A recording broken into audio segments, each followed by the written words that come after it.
Hello, everyone.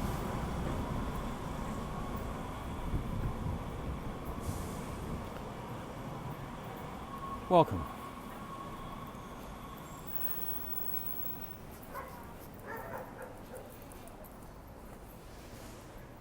Walking around in the city I live in the evening. I guess we're inside rush hour maybe? Time. If I think nearly all the things that humans refer to with language are actually nothing like what the language implies they are, unless we take the language very superficially, such that we know, for example, that the token tree refers to, I point to a tree and say tree, right, to someone like you. That stuff works. It's functional.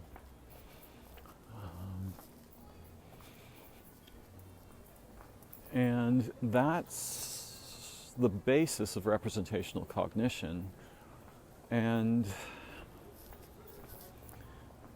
not actually the primary purpose of language.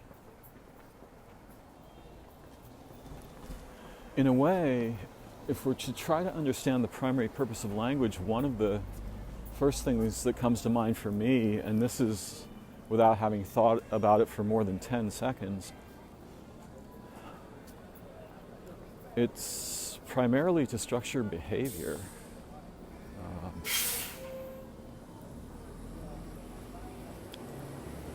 The only reason to have a token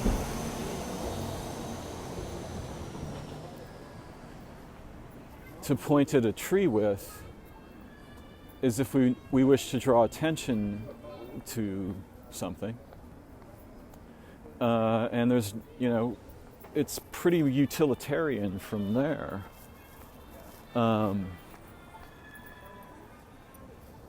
We draw attention because we hope or need or intend to structure behavior of others and ourselves. And that's not what I usually think. What I usually think is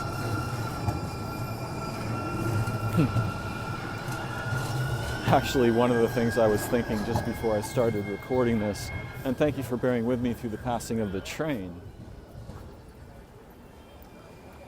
What I usually think is, oh my God, why are animals like us this strange? Why are we weirder than anime? Far stranger than any of our representations, fashion, sport, war, porn, you name it. We are far weirder than anything we produce, and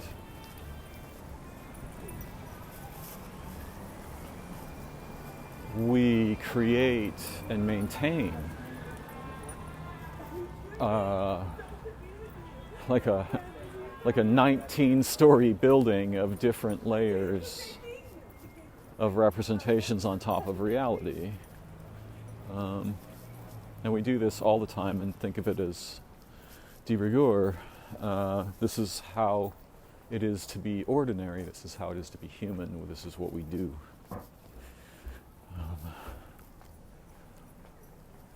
The contexts in which we emerge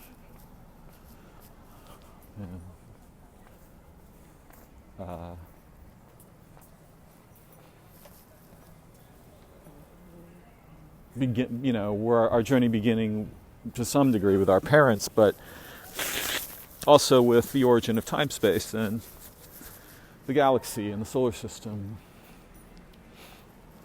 the Earth, and all of this. I really love going here. Need any dog food? I mean, yeah. But as I'm walking around right now,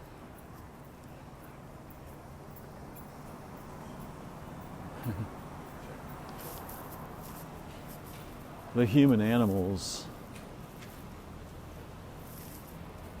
they're like straight up science fiction. They're wearing layers of representations, and if you came to the earth from another world, perhaps if you had seen many worlds, a number of them would have something resembling the position that humans occupy presently in the biosphere.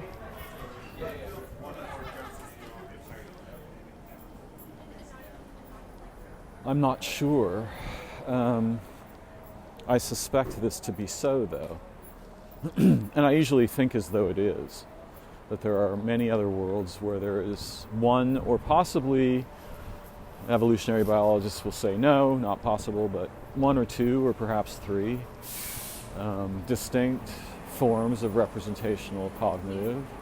And by this I mean formally representational, right? They have an abstract language and so on. It's funny, all of the people, I mean, it's very beautiful to see the humans, but it's also very strange because we're really deeply physically weird. Our behavior is not natural.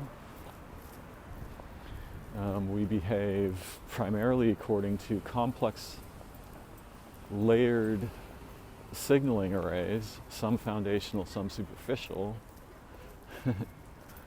that from one dimension in consciousness we could be perceived to follow just like ants follow pheromone trails. Right? From one perspective in consciousness, you can focus on the confluence of the layers, the representational layers, that instruct the thought and behavior, perception, and relation of us humans. And one of the foundational questions for me is,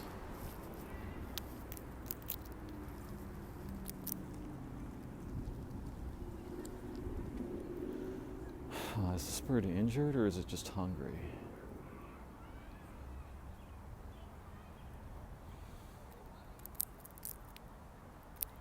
Yeah, that wing's not folding right, is it? This bird's been injured. Yeah.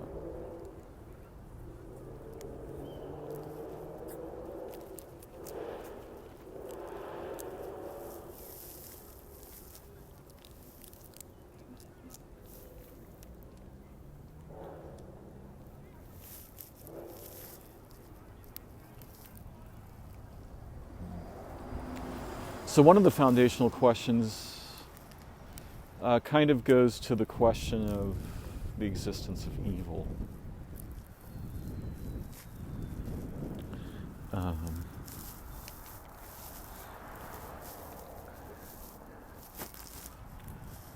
Did we fuck this up this badly ourselves?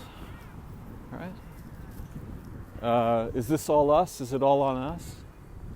Is there some feature of the universe or biology absent all possibilities of metaphysical, extraterrestrial, or some non-human intelligence acting on us?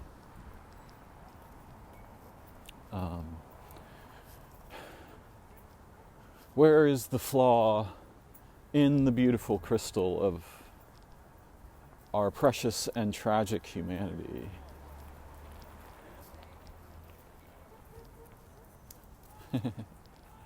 I've got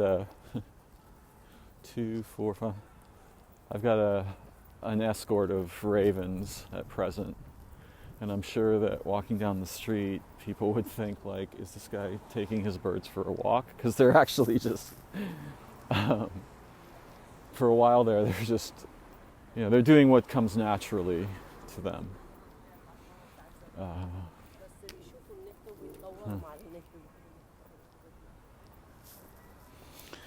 So let's go back to this layer.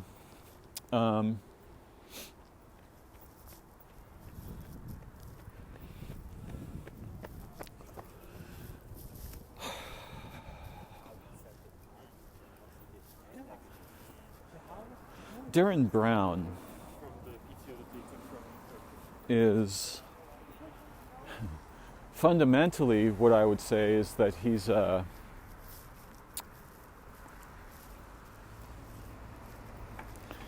he specializes in structuring human perception,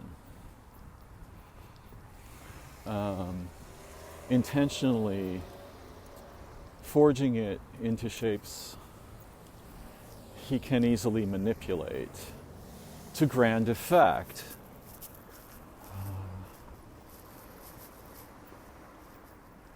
And I assure you that when he watches behavior of humans around him, he has thoroughly simulated both two perspectives that rarely occur to us ordinary folks to think about. One is the opportunity to manipulate, confuse, take advantage of, so forth, that a criminal might have. He has a criminal's, he can definitely adopt a criminal's perspective, a very sophisticated criminal's perspective, and he has done so on purpose, on film previously. But he has this other, I mean, he's got a number of lenses operating at the same time. He can see what is structuring. He can see how profoundly the humans around him, their behavior is structured without them being aware of it. I am on a walk. I am in the city. Because I am in the city, where I will walk is largely constrained by physical human infrastructure. I will walk along one of 3 streets to get into the vicinity of X. Right?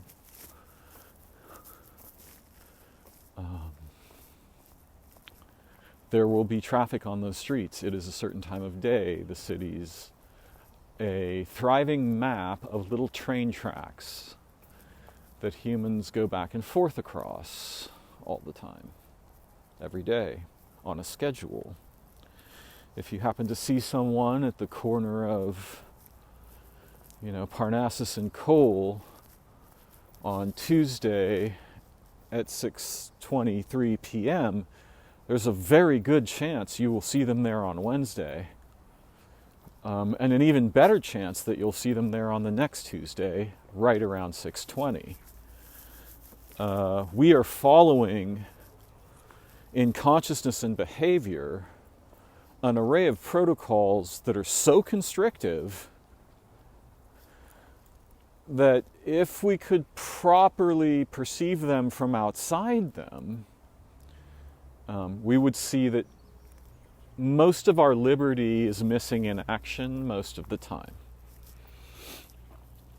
In other words, available, accessible liberty, cognitive liberty, liberty of actual identity, of role, of meaningful relation, of play, of creativity, all of these things, right? They are mostly locked down. And the humans we call artists, and sometimes performers and so on, they are they're trying to remind us of a liberty we ourselves may rarely experience if we do not engage in creative thought and behavior and play with other humans and for other humans and so forth, and for other beings. The artist who paints the tree is not merely painting a tree for humans, though rational people might suppose as much. It's a very complex situation, actually.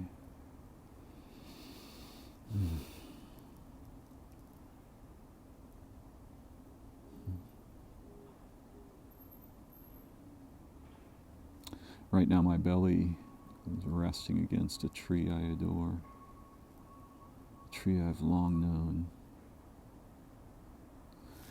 for the existence of whom I am profoundly happy.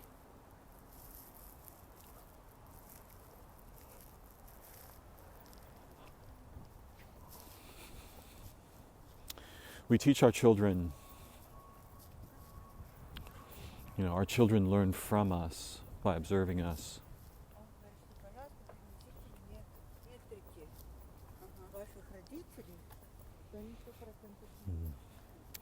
I love the sound of other human languages.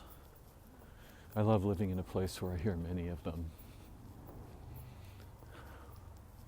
Even though most of the languages similarly trap our minds, they also provide that against which our intelligence may press to gain strength for a leap beyond representational cognition.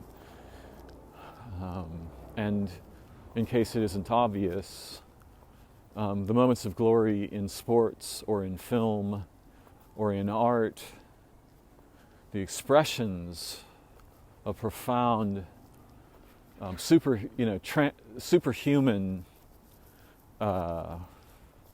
achievement, but also something divine flowing into something from beyond, right? Something transcendental to all of human experience flowing into a moment or an artifact, such as, for example, a handmade piano.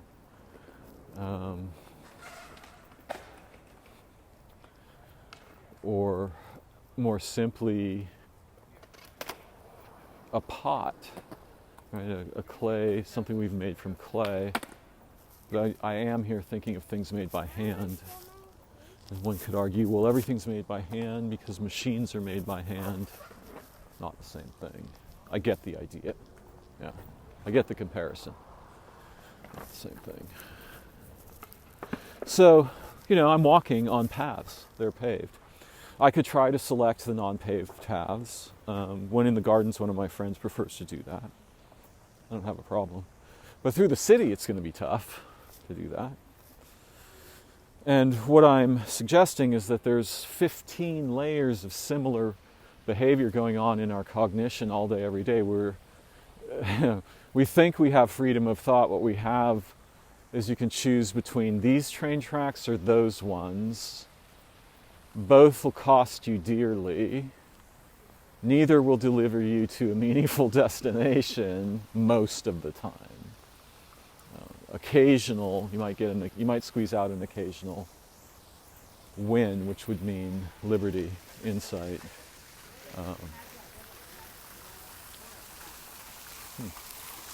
Strange.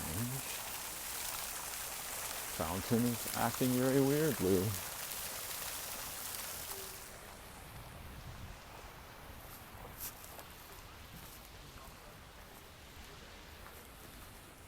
Films like Koyaanisqatsi gave us a visual representation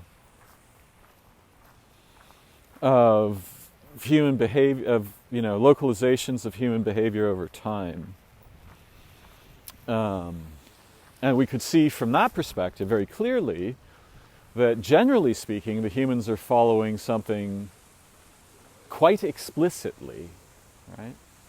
However unique the individual participation, unique or normative, right? The individual's participation may be.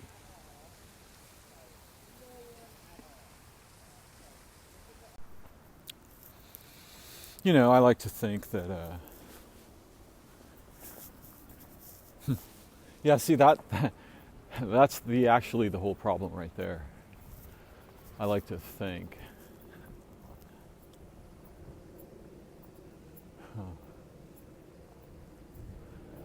The body is an energetic system. For that system, Physical relation is intelligent and intelligible. Cognition, which you could think of as coignition,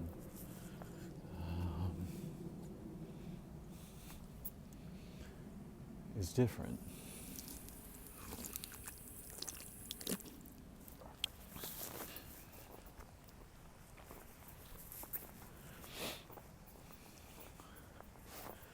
I'm not sure that the mind, whatever that we might decide that means, and that's the kind of word that I really should take time to define, unless I'm going to be casual about it, about the topic, which for the moment I will be. The mind may or may not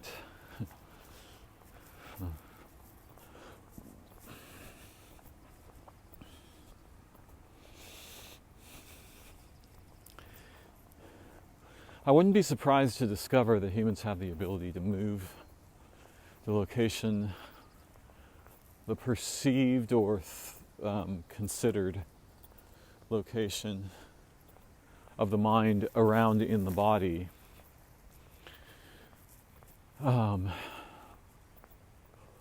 Techniques such as focusing, TM. There's an actual discipline called focusing. Employ, right? Move the mind around in the body, what is felt there. It can be a very powerful experience. Now, does that mean that the mind actually leaves the brain? Well, I'm not sure it's situated there to begin with. And lots of other people aren't either. What we think of as waking world awareness seems to have something to do with the brain, such that if for some reason that shuts off, waking awareness often, but not always, ceases. And, in this case, we certainly don't want to project the often as the only. This is what happens in so much of human cognition, and part of why we follow these little train tracks around in thought.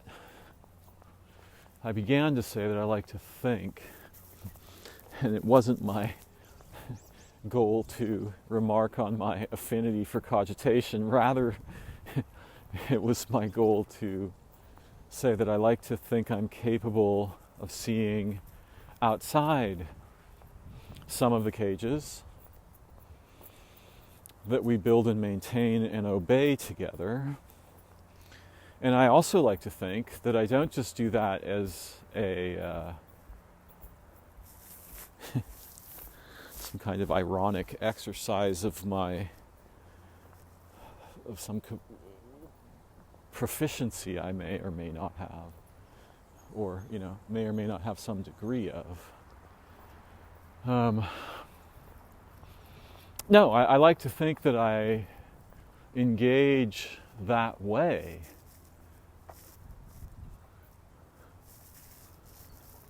because I want to get outside the cage together. And it's not my goal to cause depression or despair by painting the bars more clearly or the structure more clearly. Rather, my dearest dream is to engineer the kind of a jailbreak that the children inside us would come alive within, and that all of our ancestors and companion intelligences would cheer for. Our species is laboring under the strange necessity of our prosthetic compulsions.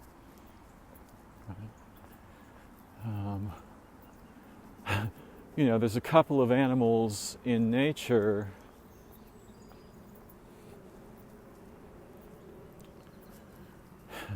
there are very few animals in nature that do anything like what we do prosthetically.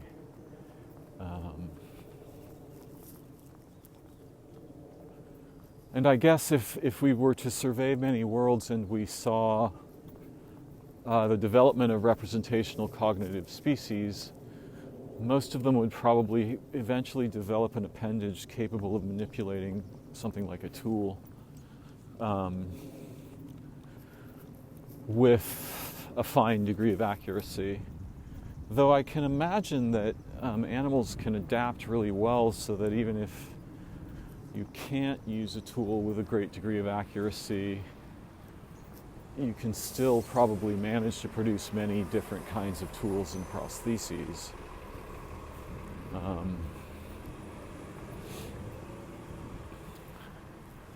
One imagines a creature that, for example, doesn't have enough dexterity to get the screwdriver into the slot in the screw, but there are ways around that problem. You can change the prosthesis so that it takes care of that, or you can reforge it entirely so there's no slot. But I guess my point here is just how astonishingly prosthetic our species is. And I like to hope that I could find a way to take us out of the cages that we obey, but in order to do that, I want us to see them. Perhaps like a non-human would see them, actually. It's true that I identify as human, but only partly. And I think the much vaster part of me isn't human. And I suspect that many people, if they felt safe and had the luxury of reflecting on this matter much, there would be broad consensus about this not merely human thing. I don't intend to start a brand, though someone probably will. It's always a race to the bottom for as long as products are part of the infrastructure that we tend to obey as moderns.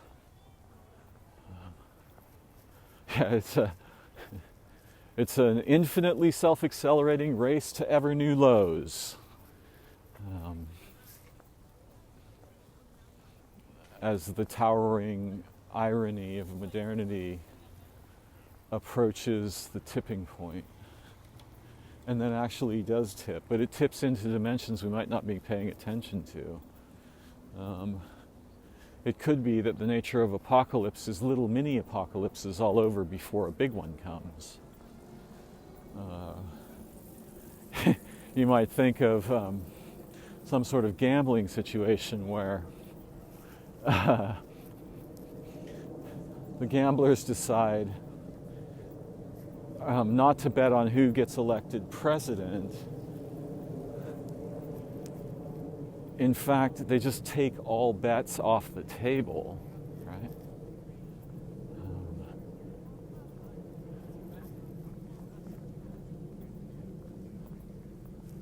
I feel, honestly, inside myself, and perhaps this is, a personal thing, but it's surely not merely a personal thing. Our species is living on borrowed time, literally, and we borrowed it from the ecologies, from their health. We borrowed it from the thing we would absolutely need more than ever in our history.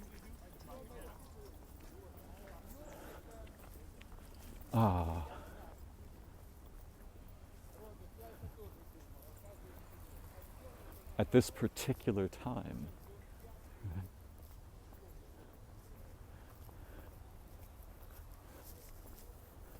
Our species has the strange capacity to dispose of all available water for frivolous purposes right before a drought.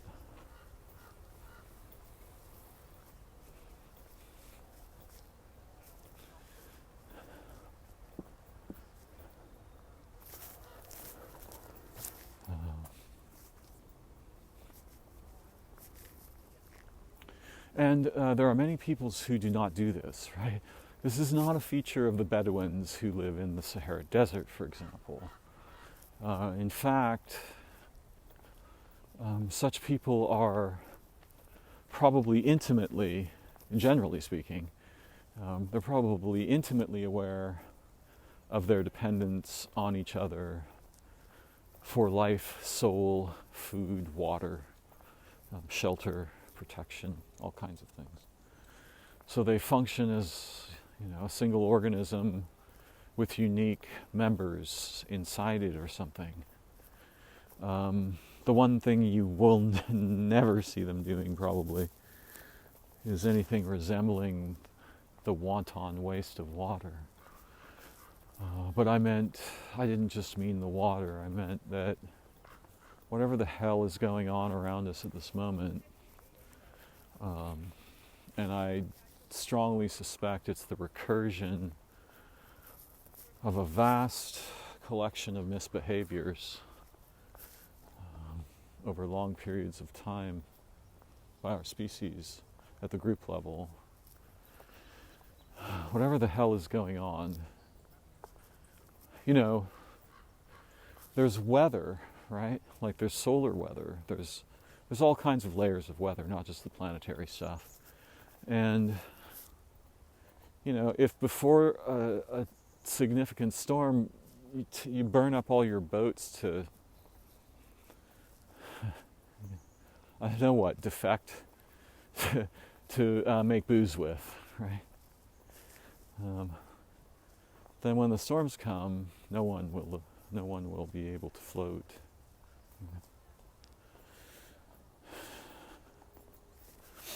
The humans do follow something, our technologies often reflect something we are doing inside our own minds. And if you look at a circuit board and think carefully about your own behavior much of the time, you'll find a powerful resemblance there, most likely.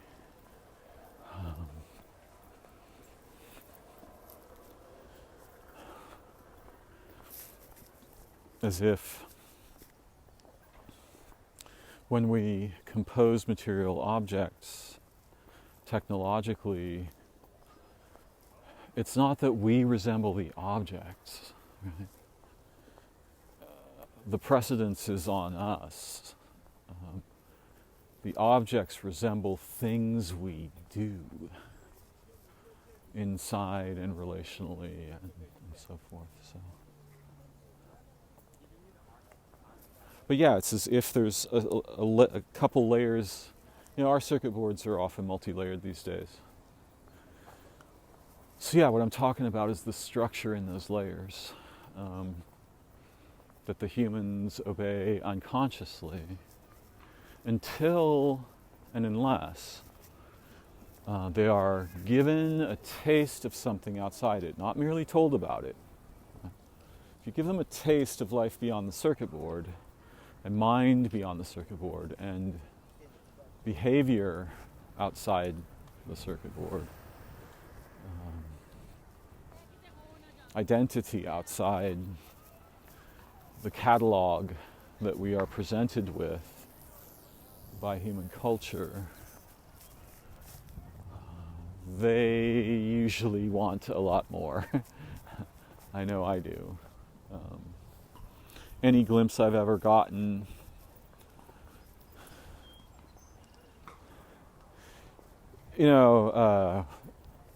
Jorge Luis Borges, Borges, he wrote some brilliantly mesmeric fiction,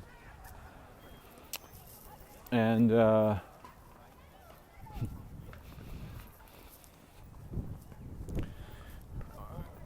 he's someone who's fascinated with and capable of expressing very artfully some of the perspectives that are available metacognitively. So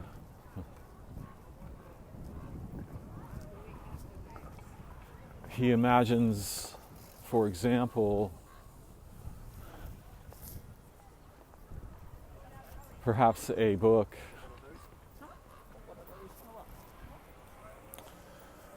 that contains all books in a library that contains all the libraries, or where each book is one of the libraries. And the actual nature of what's going on in the origin place of our intelligence resembles that, but not incoherently.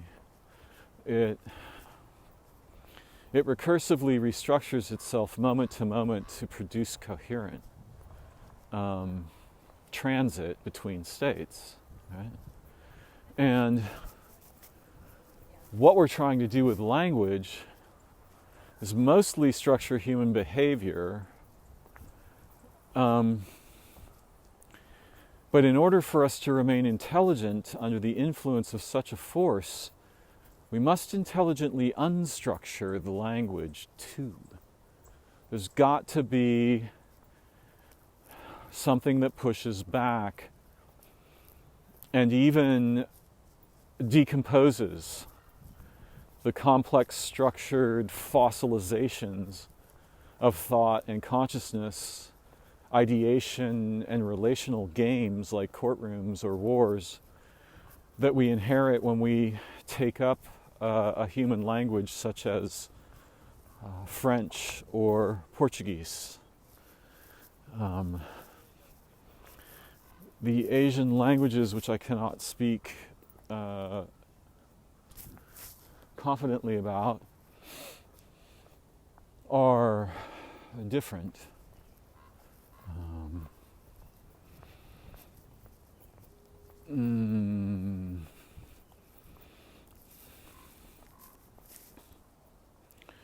They more closely resemble glyphs. They are, in many cases, glyphs, or what in, I think, China and Japan are called ideograms, or actually we call them ideograms. Those are not, those are different than words because their connotation web is physically specific. An ideogram, right? Its connotation web is physically specific, and parts of its connotation web resemble its shape. Now, I want you to think very carefully about that property and the difference in an alphabet that isn't doing that and a system of ideograms that does. Ideally, what you'd probably want is both and a third thing that could mix them, perhaps. But if you had to pick between them and you wanted to become intelligent, you would pick the ideograms for certain. The content, the richness of them is staggering compared to the standing impoverishment of the English alphabet. Now, it turns out that the English alphabet actually has similar qualities. We just don't teach them to our children, and we don't remind each other of them, so they are forgotten. But you will never match the library of meanings available to the linguistic imagination that Chinese, Japanese, or other Asian languages create.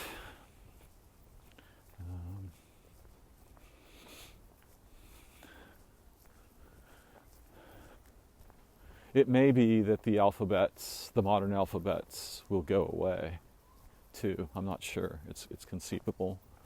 English will fade in some kind of a...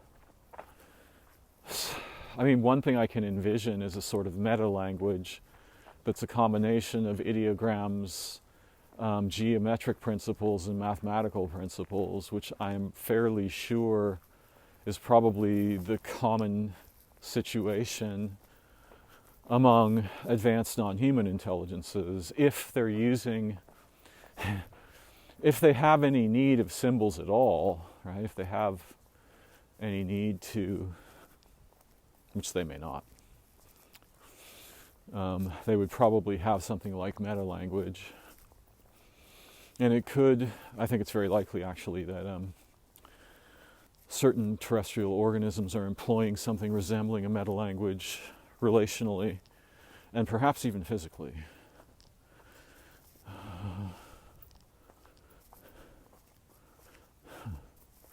If you could imagine a language that would at once give you the ability to communicate or record structured cognition, while at the same time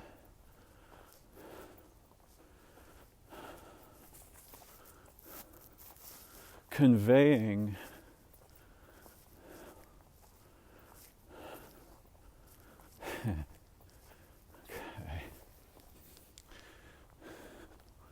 conveying access to the position above where it is formed, so that along with the content, it conveys the principles of its own formation, right?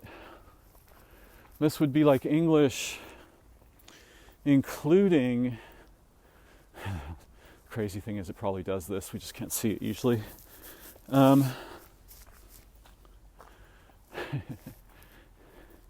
Including complex, actionable information about its own origins, structure,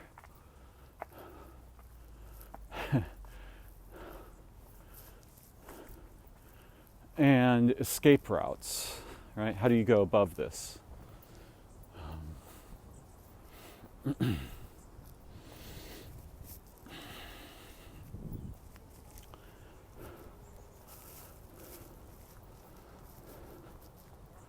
Now, I would argue that English does contain that, but ideogrammatic languages like Egyptian, Hebrew, maybe the Aztec stuff,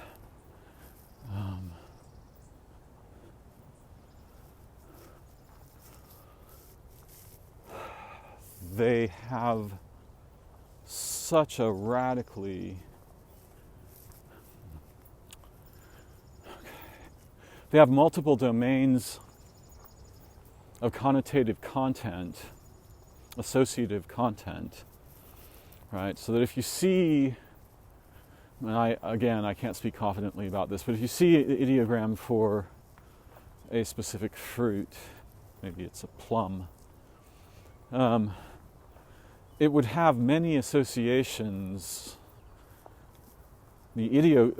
The form of the ideogram will have some associations probably, and there's an intelligence behind that, right? There's like the same way that a large language model, after observing many, many, many instances of humans, not humans, but of linguistic records, would get a blurry idea what H is. It doesn't get, in English, the letter H, right? It doesn't get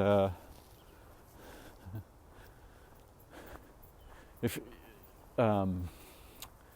Gemini, Google's AI experiment, can produce images, it's sort of prohibited from producing images of people for the moment, but it can produce images of known, referable objects. But if you ask it to produce an image of a letter, it can't do it. Oh my God, I'm having a complex deja vu experience. And it's not that it can never do it, it's that it often fails. Right? If you ask it to just type the letter H back to you, it can hack that, it can do that. That's just text. But if you ask it to image an H, make a picture of an H, I think it's going to have a problem, at least for the moment. And there's lots of interesting reasons why that might be fascinating, and also will probably change soon.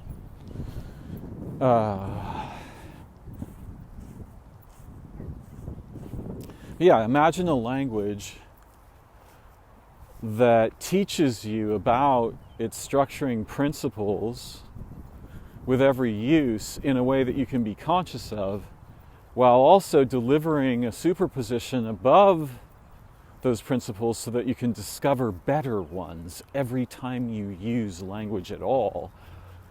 An actually intelligent species would probably make language like that, because if they don't, I would argue, the way a science fiction author might, they're not going to be intelligent for long.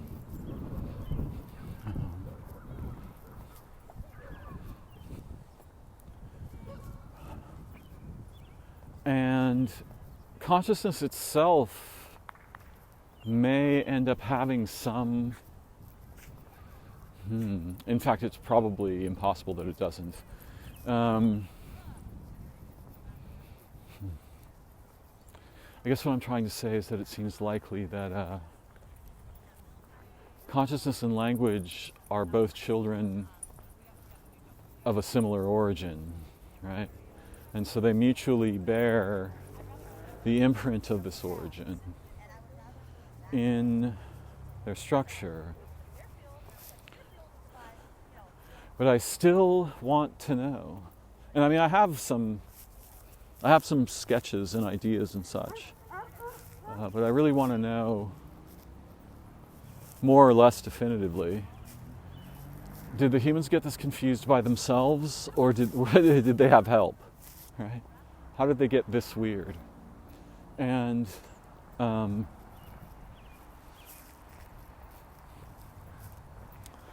my strong suspicion, look, if we had help, it's either active or passive, mostly, and then mostly intentional or non. So passive help would mean something went away, right?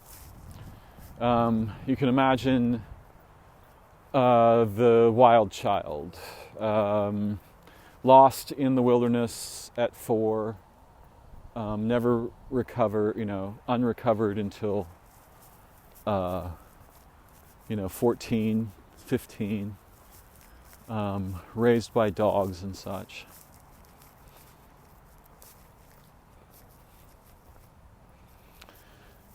What happens? Can they be civilized once they come back? No, it turns out that humans, like other organisms, go through life phases. And some of those phases are amenable to cognitive imprinting. And most of those tend to, well, it's very complicated. It's certainly not simple.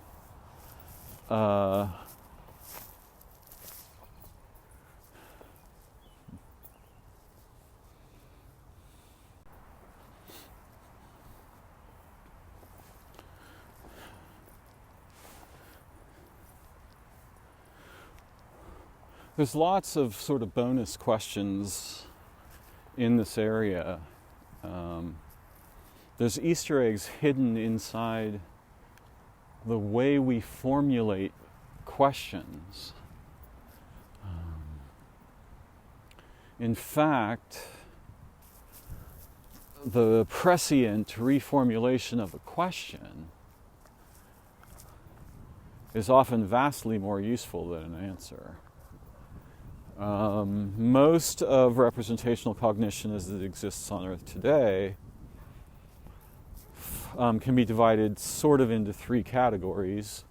The first is the stuff that's basically known, that's a fork, right? Concrete, simple reference to familiar objects or symmetries or situations.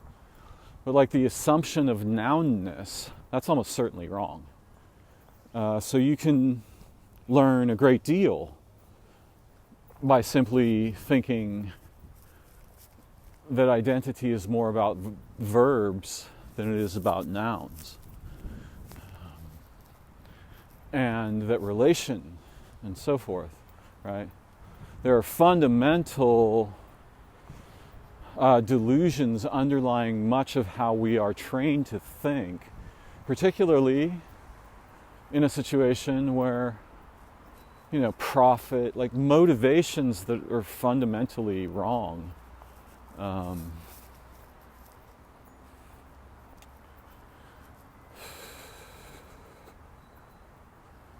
Underlie, the continents of human cognition. There's these fault lines everywhere that are formed of delusions that become doctrinal, mostly due to the intention to present humans as the only game in town, the smart animal. I mean, woe be unto us for the cascades of ironic apocalypse that emerge from that kind of activity. Because the fundamental basis within which we behave is hypersensitive, intimately relationship sensitive, relational, right? And almost certainly transcendent. So what you really don't want to do is make turbulence, make the wrong kinds of turbulence in the waters from which your own mind is emerging moment to moment, and that's precisely what the humans pretty much are up to.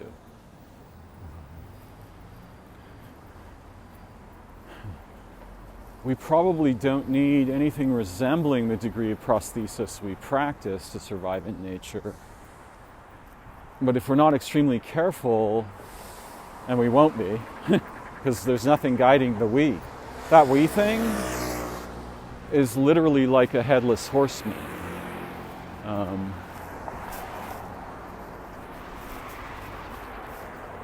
So it's just going to drive the horse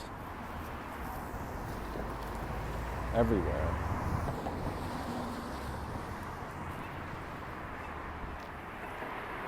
All at once, right?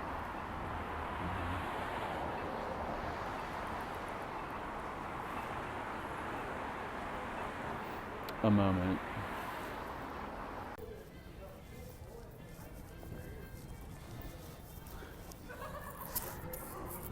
When I was developing a mind, the concept of computer programming had begun to trickle into the layer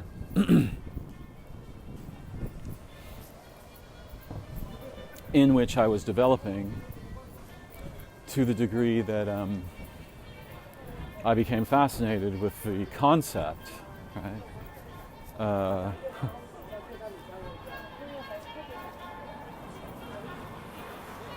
Oh no, the terrible opposite of music again. If only I could hear this far less frequently than I have to.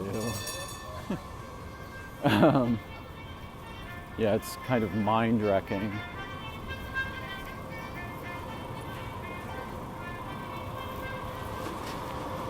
So yeah, the idea of programming languages was becoming, a new way, a new skill, right? A new way of being, a new way of life.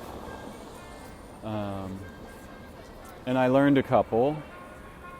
I was a little bit handicapped by my lack of a formal mathematical education, but not catastrophically so. And I learned a lot about math by learning to program.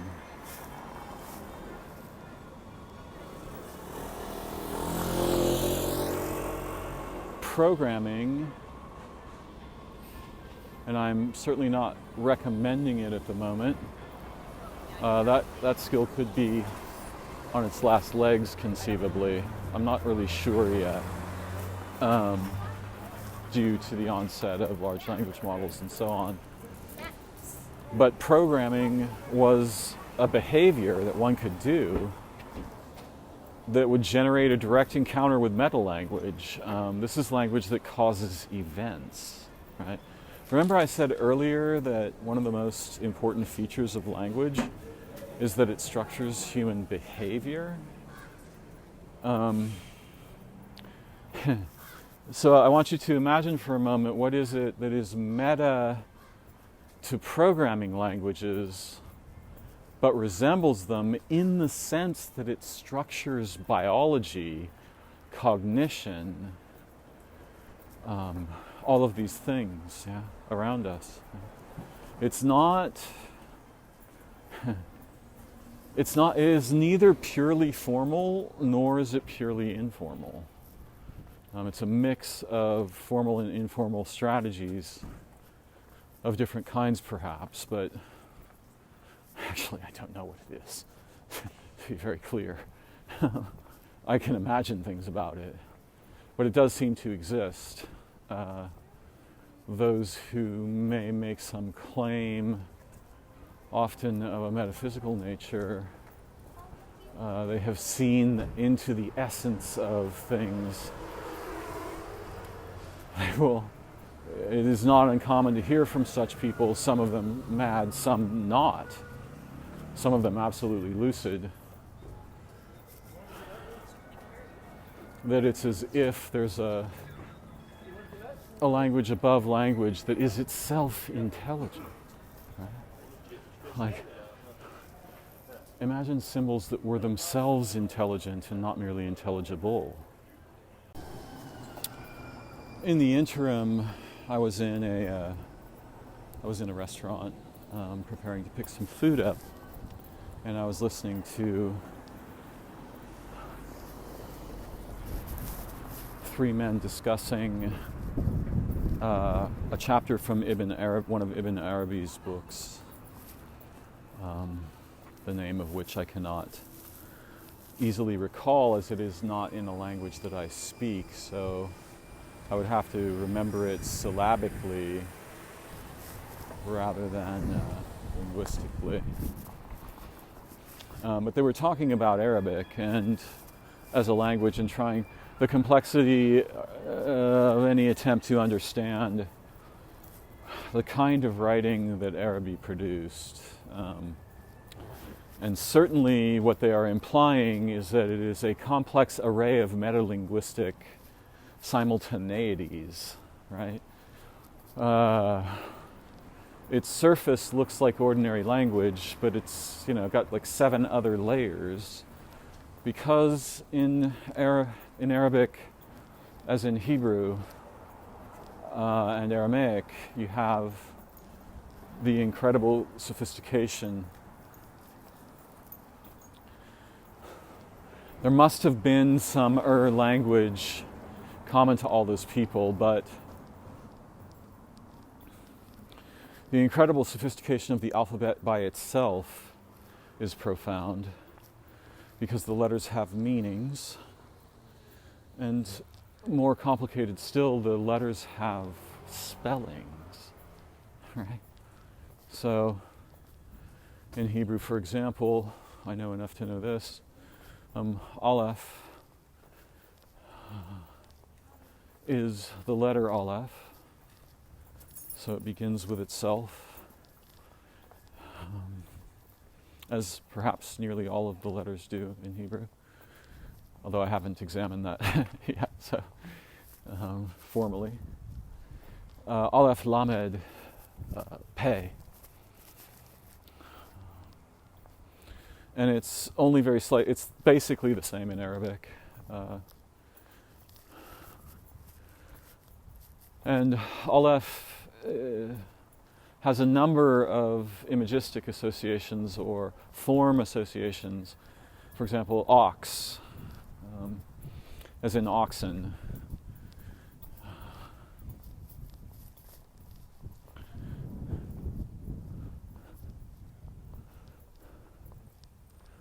Each of the Hebrew letters has that. Each of the Hebrew letters also has at least four numbers associated with it,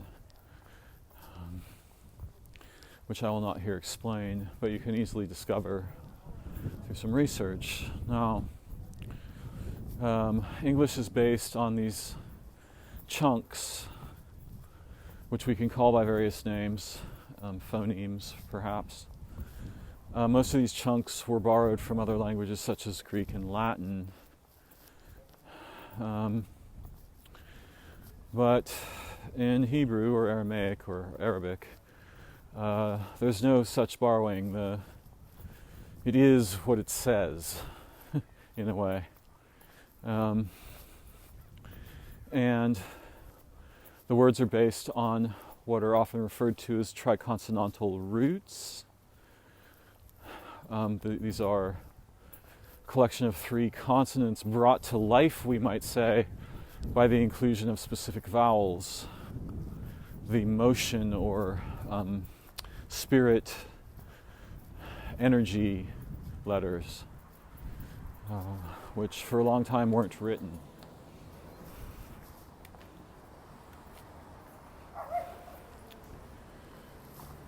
Now that's a personal, the spirit energy letters is more of a personal gloss on what I was shown about these languages long ago. But as you can imagine, each of the triconsonantal roots, and they can also be understood as biconsonantal, right? There's simply two consonants there, and the third one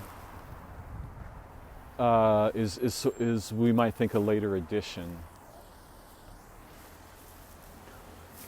These roots are not necessarily themselves in the words all the time. Some of them are unused, right? There are some roots which are not, I believe, and I'm not a scholar, there are some roots which are not actually used in words.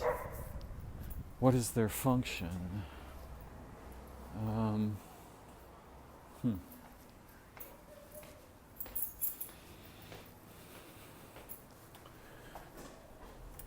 The languages of this type are not merely complexly connotative, they are elusive, not E-L, A-L.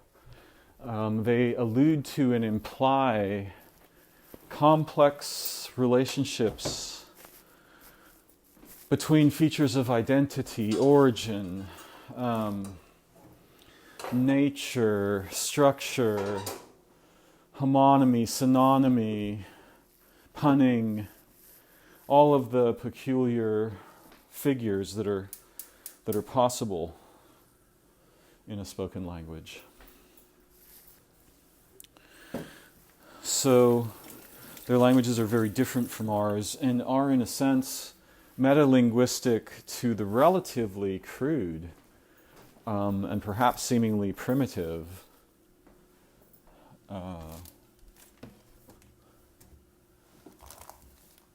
resemblance, resemblances of function and meaning in English. And it's possible for a skillful author in one of those languages to employ incredible sophistication of figures of speech.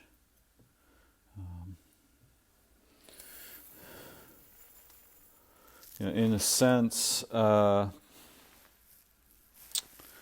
one perspective, the Quran is not merely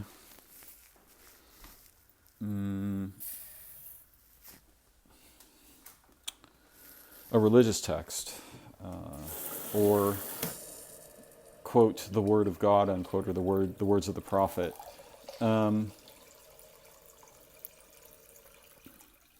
It's doing the thing I was talking about before, in a sense. Wow, okay. Sorry about that. Wasn't expecting that. It's instructively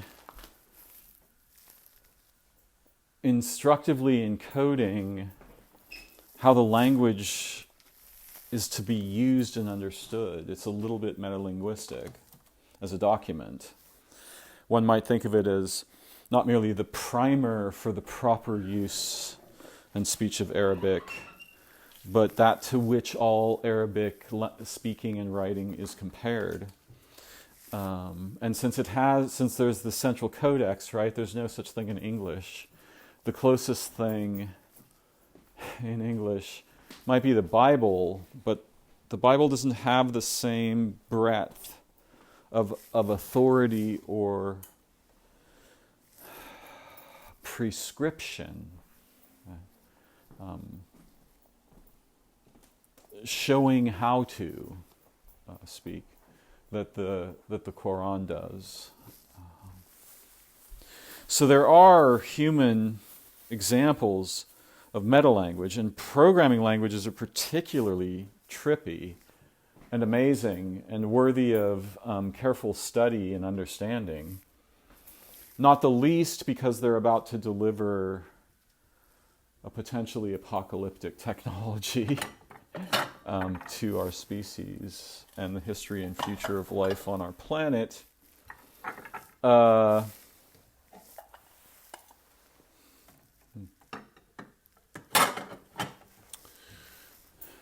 Sorry about the noise. I'm in the kitchen.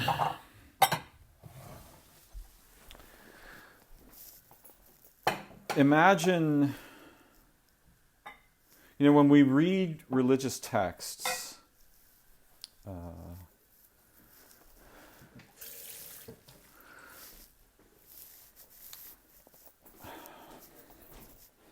we may sometimes hear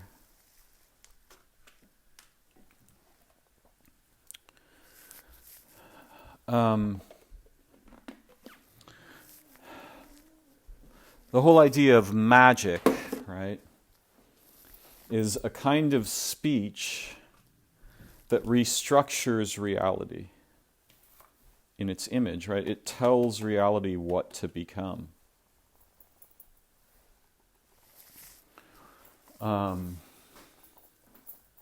So we can imagine some process whereby, and this is the nature particularly of certain relatively modern magical systems, which are different from their non-systemic origins,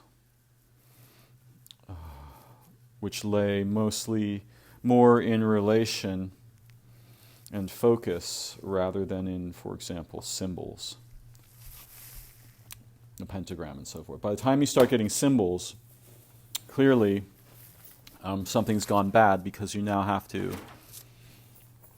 address abstractly what was previously addressed intimately, if that makes any sense. And by the way, that letter Aleph implies intimacy,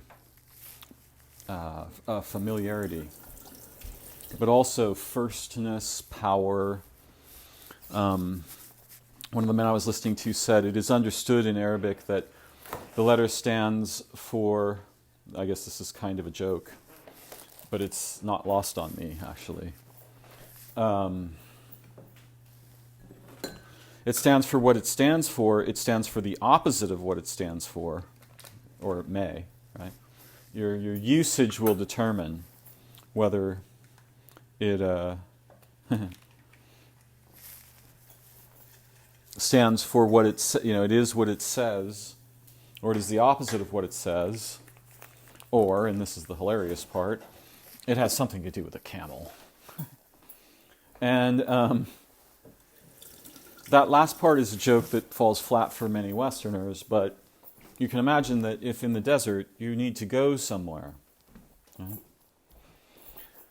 You can try to do it on foot in the sand. Any of you who jog in the sand or have long walked on the sand will know what I'm pointing at here, I think. You can try to get there on sand dunes, and in the desert, a lot of the sand isn't exactly flat, right? So you're going to be going up and down, up and down. If you don't have a camel, you're mostly out of luck. You're going to die there in many cases, in many situations, right? So the camel isn't just an animal. Your life is bound up with its life. If you're very wealthy or there are many camels, you can dispose of them But if you dispose of them wantonly and it gets around that you are like this, the camels will not serve you. They are intelligent beings, and they are known to be intelligent beings.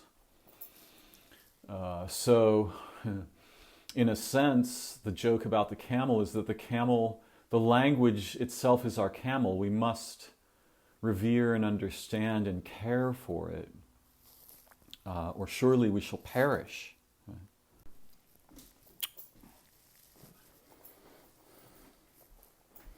Also, in the Aleph Beit, which is probably, and I'm not sure, I guess we get our phrase from Greek, the alpha Beit.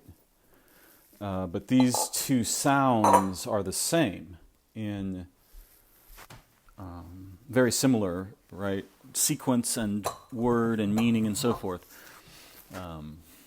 The alphabet is the A, B. It's that couplet I was talking about earlier that's super important. That might be seen possibly as the progenitors of all the other letters or something like this from some useful perspectives. The Aleph Beit in Hebrew and Arabic both goes Aleph Beit Gimel. And the pronunciations may be slightly different in Aramaic or Arabic. Gimel, or Gimel, is the foot of a camel, and everyone, so it's sort of like the ABCs, right? There you got, in a sense, something resembling dad, mom, and the way they get around together. Now, scholars of those languages will probably send me hate mail for saying something that simplistic, but there are fundamental principles in these languages that are anterior to, they form the substructure of cognition. That's the trapeze upon which conceptual cognition dances around while we're awake, and perhaps differently while we sleep. I haven't even touched on mathematics, which is certainly a metalanguage in and of itself. And in a sense, we should probably understand programming languages as the progeny of mathematics in language. But the feature I want to be really clear about is that both of those languages cause events, right? And they don't just cause an event like the conclusion of an equation. That conclusion of the equation causes physical possibilities to occur in technology, understanding, awareness, and so forth. And the computational variant does something very similar with information. But that similarly has, right, both of these are ways of structuring information. And I'm going to stop short of saying the universe is information. It's its fundamental identity. But it should be obvious that that perspective is very useful to entertain for a broad variety of reasons and purposes. I hope to continue to speak more about metalanguages in future recordings and to explore perhaps music and dance and acting and so forth as metalinguistic. Painting is certainly, humor is in a way metalinguistic. So there's a direction in cognition that leads to the above of how we're usually playing in and with language, and there are many branches of that tree that hold great promise to liberate us from the otherwise enforced oppressions of our habits, cultures, and milieu. As always, I'm so grateful to have this time together. I don't take it for granted. I look forward to learning together again very soon. Thank you for joining me. Have a beautiful way. Bye for now.